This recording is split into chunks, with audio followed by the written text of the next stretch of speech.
my cat. I got a cat named Jessica. Thank you. I'm a cat person. Are there any other cat people out there? Yeah? Got some cat people here? Nice. I'm guessing the rest of you are dog people. Is that what it is? Yeah, I'm not anti-dog, you know. Every time I tell someone I'm a cat person, like, what does that mean, you don't like dogs? No, that's not what that means. It just means I like other people's dogs. I like dogs, I just like them over there. And I'll play with them, but then go back over there. I don't like that kind of energy in my house. You know what I mean? That annoying dog, best friend in your face all the time energy. Just like, yeah! I love you. You're home. Where have you been? It creeps me out. I don't care for that. I don't like that at all. Just in your face. Like, you want to go out? There's a tree. I know this tree. You want to hang out at this tree? What if I just keep breathing into your face? Ugh. All the time? No, thank you. That's why I like cats. Cats are more like, hey, what are you up to? Never mind. I just remembered I don't care. I'll be in the kitchen. I'll see you later. I like that. I don't need a best friend at the house. I just need like an apathetic roommate that sometimes wants to hang out. Like a dog, you can pet a dog's belly all day. They'll never get tired of it, just all day. Just like, yeah, man, never stop. You're the best. Hopefully not that creepy, but you get the idea. A cat you can pet for what, 2, maybe 3 seconds? Until it's like, all right, get away from me. I have my own things going on. I got a pile of clean laundry to lay on. Get away from me. That's what my cat does. It waits for the pile of clean laundry we haven't folded yet and just rubs on it while making eye contact. Just like, everyone's gonna know. So bothersome.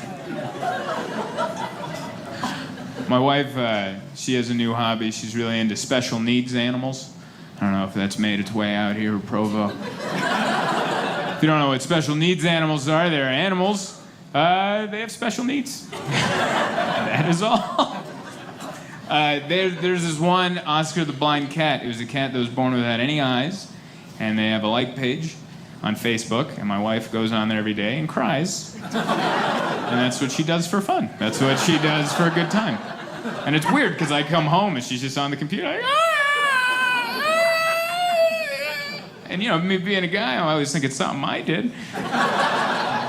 And then she goes, no. And then she turns the computer and it's Oscar the blind cat. And you're like, look at Oscar. And he's adorable. He has no eyes. Just, and I'm like, oh.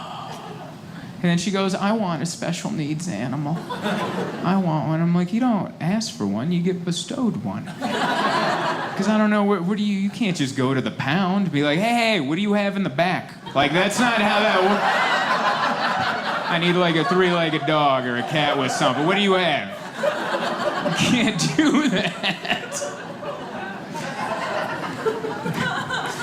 That's why, you know, we got Jessica at the pound. That's where we got Jessica. And we didn't name her Jessica. They named her at the pound. And people always ask, like, why didn't you change your name? Because that's wrong. You don't change someone's name. That's rude. Like, if you adopt a kid from another country, you can't just be like, yep, can't pronounce that. Your name's Jeff now. That's rude. You learn that person's name. So I got a cat named Jessica. Very much your fan. Jessica's overweight. She weighs more than she should for a cat, which sucks, because when people come over, no one blames the cat in that scenario. You know what I mean? No one comes over and goes, what happened here, sweetheart? A little heavy on the carbs? No, they look at you and they go, what'd you do to her? And that's not fair, because I try. We have the laser pointer. I got the stick with the feather. I'm always running around my house. Come on, sweetheart, let's get the cardio going. But she's not that into it. My wife and I, we bought diet formula kibble. They make diet formula kibble, and they have rules. Just 1 cup per day, because you're on a diet, Jessica. We tried, but then at 2 a.m, Jessica would come into our bedroom at night, climb onto our bed, and then stand on my head. 22.5 pounds of her, you guys, on my skull.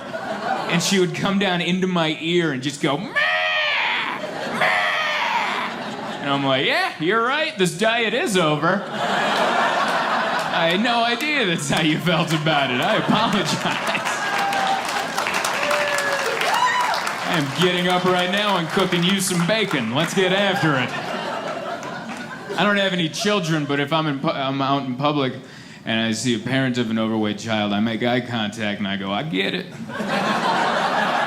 Does that little fella stand on your head at night and scream in your ear? I get it. Give him what he wants. We need our sleep. My wife and I, we sleep on a memory foam mattress. That's what we sleep on. Anyone else here rocking the memory foam mattress? It's the best mattress in the world. It's the most comfortable, is it not? It's the best. That mattress is made for sleeping and sleeping only. Don't do anything else on that mattress. It was not created for that. That is not why scientists came together. It was made for resting comfortably, and that is it. I know, because we've tried, and it sucks every time. It's like trying to wrestle in quicksand. It is the worst. You just start sinking in slowly. Stay calm, stay calm. Just try to get your leg out. Just breathe, keep your eyes open. Keep your eyes on the horizon. Try to get your leg out. Get your leg out. I'm gonna get some help. Jessica, we need some help.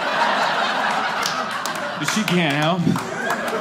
She just stands on our backs and pushes us in further. So yeah, I'm trying to work on my health and trying to work on the mental stuff too. Like I deal with anxiety. I know a lot of people do, but I know a lot about it now. Like I've gone to a lot of therapy and I've learned everything there is to know about anxiety, and it's never been worse. There's a huge lie in the mental health space that says once you learn you have anxiety, you work towards getting better. Maybe for some of you, that's not going on for me at all.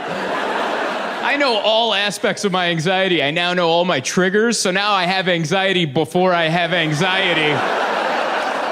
Instead of just being anxious in the grocery store, I'm now anxious in the parking lot because I know I'm about to be anxious in the grocery store. I'm just in the parking lot taking a shot of pre-anxiety going, here we go. Might make eye contact with the dude over the melons. Don't make it weird. And guess what? I made it weird. It was just a regular dude holding two melons trying to pick one, and we made eye contact for a second, and for some reason I was like... And he was like, what? And I'm like, whoa. And we didn't get groceries that day, all right? That was an Instacart day. I think that should be the commercial for Instacart, by the way. It's just two dudes making eye contact in the produce section. And then, Instacart. We can pick the wrong avocados for you, But yeah, that's who I've always been. I've always been like this anxious person. Like when I'm in line at a coffee shop or something, I have to have my order ready before I make it up to the barista. Some people aren't like that. Some people can just like be in the moment, like they just respawned in a video game and just be like, croissant and a black coffee, And if you can do that, awesome, more power to you. That's not who I am. I have to have my lines ready before I talk to a stranger. And sometimes I'm not. Like sometimes there's someone in front of me and I'm still deciding and they get out of line, now I'm next. I'll just yell out the first thing I see on the menu. That's who I am. I'll just be like, London fog! That's how I found out London fog's not even coffee, all right? It's tea. Like, if you yell out London fog in a panic, prepare for some dirty hot water. Because you just got yourself some gross tea, all right? That's who I am, though. Like, when I'm in line at a Starbucks, I'm in my head the whole time, just like bacon, egg, Gouda sandwich, sweet cream cold brew. Bacon, egg, Gouda sandwich, sweet cream cold brew. Bacon, egg, Gouda sandwich, sweet cream cold brew. And then I make it to the front and the barista's like, what will it be? And I'm like, can I do a bacon, egg, Gouda sandwich and a sweet cream cold brew? But then if she's like, we're out of all of that, I'll be like, London fog, dude. I'll make the same mistake again rather than looking indecisive in public, dude. I'll dance with the devil I know than the one I don't. And that person who I just described, that's been me my entire life. And I'm cool with that guy. I understand that guy. We're simpatico. But now the problem is I'm aware of my anxiety. So now it's like an out-of-body experience. I now like watch myself be anxious in public and I heckle myself. Well, I'm already uncomfortable. It makes no sense. Why would I be against myself? But now I'm just in line like bacon, egg, Gouda sandwich, sweet cream cold brew. And it's like, dude, don't nod your head while you say it. You look like a psycho. What the hell's the matter with you? So, bacon, egg, Gouda sandwich, Sweet cream cold brew. What the hell are you doing with your hand? Just hold your hand like a normal person.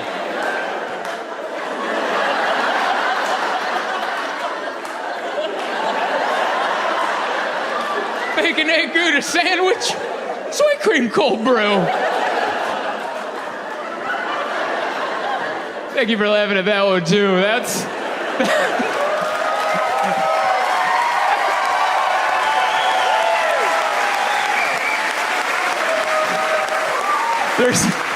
There's two kinds of jokes in comedy, like two kinds of laughs in comedy. There's like a laughing with you and a laughing at you, and that one gets a fair amount of both, you know? And I like that. Some people relate, and some people are like, I can laugh at that.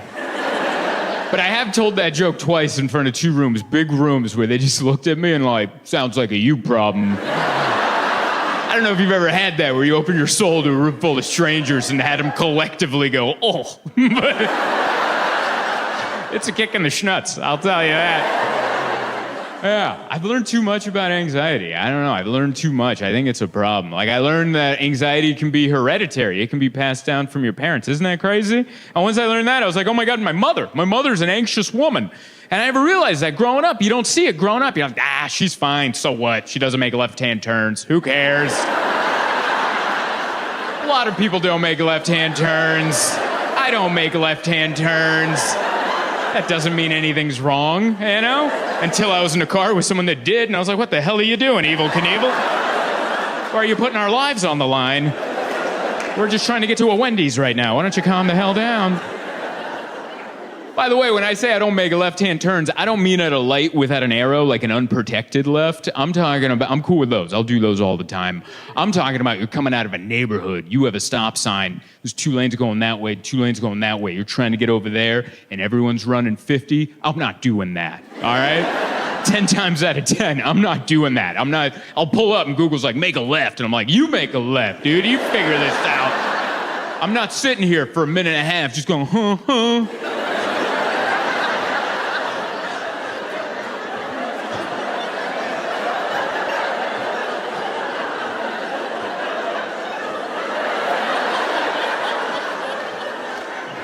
Will you turn the radio down? Our lives are on the line.